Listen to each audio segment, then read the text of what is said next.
But I know as I go through this life that this earth ain't my home. I wanna go home, hey, I wanna go home. They're probably gonna be able to see this in the second camera.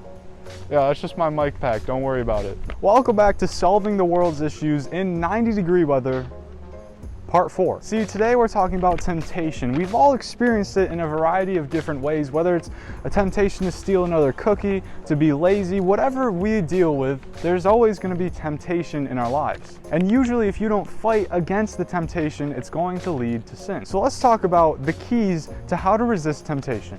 You want to run from something towards something. But you, O man of God, flee these things and pursue righteousness, godliness, faith, love, patience, and gentleness. You see, running is similar to a race where we have a starting point, and the starting point is always where we are right now. But like I said, we want to run from something towards something. So let's talk about that. The starting point right now is a life of sin, where we're falling into the temptation. That is what we want to run from. And maybe you started this journey, but that is where we want to run away from, but it's so easy to fall into. But like I said, we want to resist temptation because it leads to sin. So how do we do that? We run from that beginning, we run from falling into it towards something else. And like this verse says, it says we need to pursue godliness, patience, faith, love, gentleness, righteousness. We need to pursue these things, run towards these things. We need to throw off everything that hinders and run towards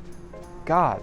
You see, the reason that we fall into temptation is because we think that doing this act will satisfy us. We think we're going to be able to get some kind of satisfaction from this, when really we need to be able to find our satisfaction in God. He's more than willing to give us everything that we need. You see, when he created the garden, Adam and Eve, he gave them an option. He said, I have everything that you need right here, but I'm gonna go ahead and give you free will. There's also this tree of good and evil, and if you choose to eat from that tree, you will surely die. And they chose, instead of being satisfied by God, they decided to go their own way, and they ate from the tree. And that's the exact decision and situation that we face today, where we can choose to fall into temptation, to go towards the tree, which I think before was over here. We can go towards the tree, or we can do what they did for a little bit.